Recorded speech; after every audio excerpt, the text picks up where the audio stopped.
મયા એટલે મેં, એકમ એટલે એક, પદમ એટલે શ્લોક, પઠિતમ એટલે વાંચ્યો હતો. આજે મેં એક શ્લોક વાંચ્યો હતો. ફરી એકવાર જોઈ લેજો. અધ એટલે આજે, મયા એટલે મેં, એકમ એટલે એક, પદમ એટલે શ્લોક અને પઠિતમ એટલે વાંચ્યો હતો.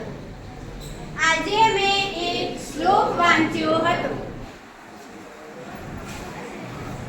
કિંજલ આજે મેં એક શ્લોક વાંચ્યો હતો. ઈશ્વર શિષ્ય કહે છે આજે મેં એક શ્લોક વાંચ્યો છે. કોમલ શિષ્ય કહે છે આજે મેં એક શ્લોક વાંચ્યો હતો. આજે મેં એક શ્લોક વાંચ્યો હતો.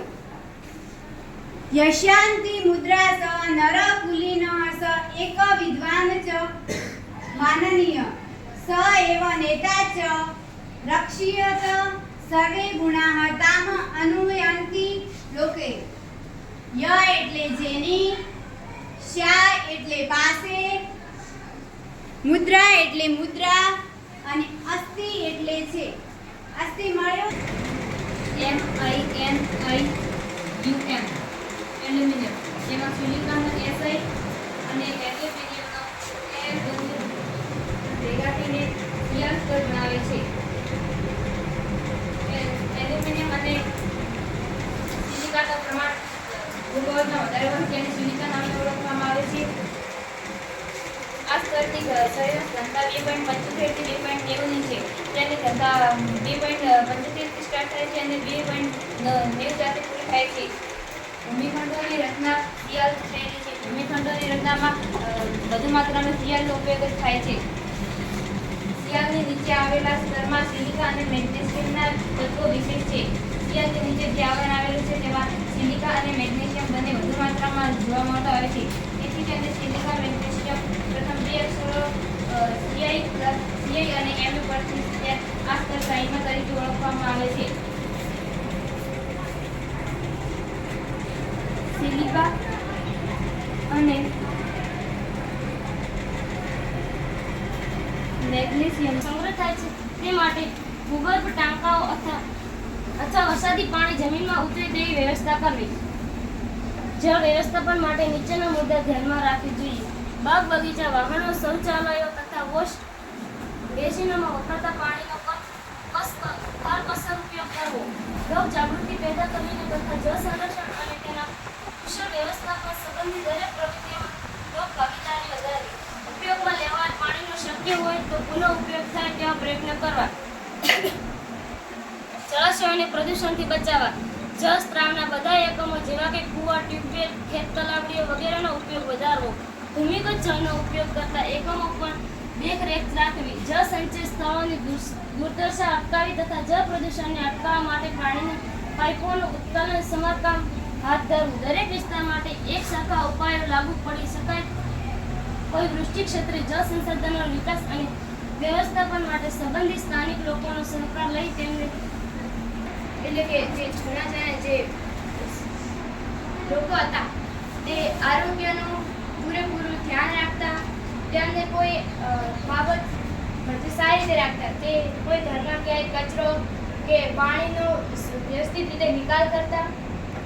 પછી જાહેર સ્નાનાગાર. અહીંથી વિશાળ સ્નાનાગાર મળી આવ્યા છે. સ્નાન કુંડમાં સ્વચ્છ પાણી દાખલ કરવા માટેની અને ગંદુ પાણી બહાર કાઢવા માટેની વ્યવસ્થા હતી. સ્નાન કુંડ એટલે નહાવા માટેનું જે હોય તો કે જે સ્વચ્છ પાણી દાખલ કરવા માટેની અને ગંદુ પાણી બહાર કાઢવા માટે એટલે કોઈ પણ એક જગ્યાએ ત્યાં જે સ્વચ્છ એટલે કે સાફ પાણી હોય તે લાવવા માટે અને જે ખરાબ પાણી એટલે કે આપણે નાહ્યા પછી અથવા કપડાં વાસણ ધોયા પછી જે ખરાબ પાણી તેના નિકાલ માટે સારી વ્યવસ્થા કરેલ હોય છે. ગરમ પાણીની વ્યવસ્થા હશે અને વસ્ત્રો બદલવા માટે ઓરડીઓ મળી આવેલી છે.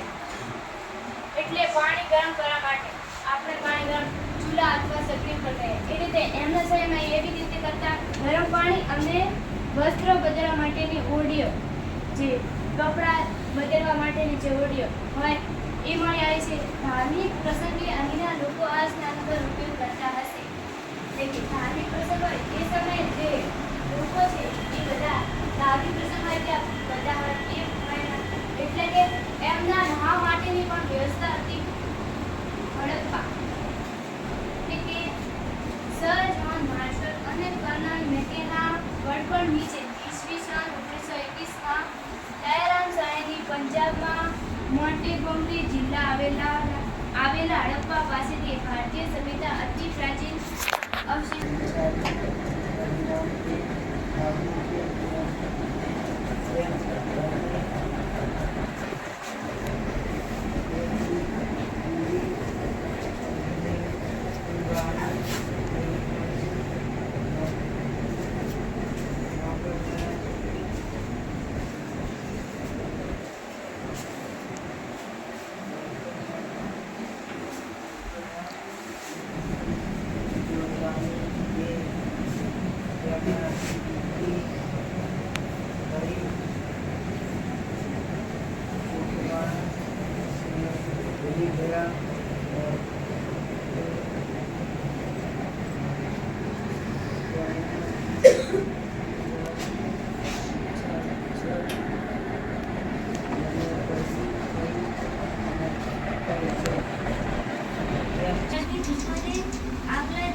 પહેલી પંક્તિ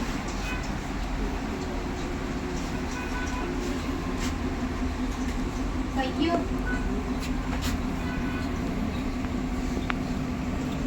ભાવના આજે લક્ષ્મી આવ્યા છે મારે આગળ લાવ્યા સો કલમની સુગંધ ઓછો મારે આગળ. પાંચમી પંક્તિ